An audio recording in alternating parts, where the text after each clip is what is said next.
To turn off Safe Search on an iPhone, start by opening the browser, such as Safari, and navigating to your preferred search engine, like Google.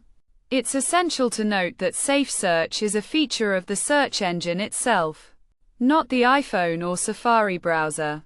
On Google, for example, access the menu bar in the top left. Then select the option that says, Hide Explicit Results, under the Your Data and Search section.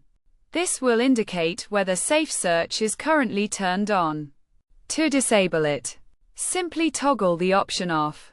A confirmation message will appear at the bottom, stating that Safe Search is now off. You can then return to the search page and conduct searches without Safe Search filtering the results.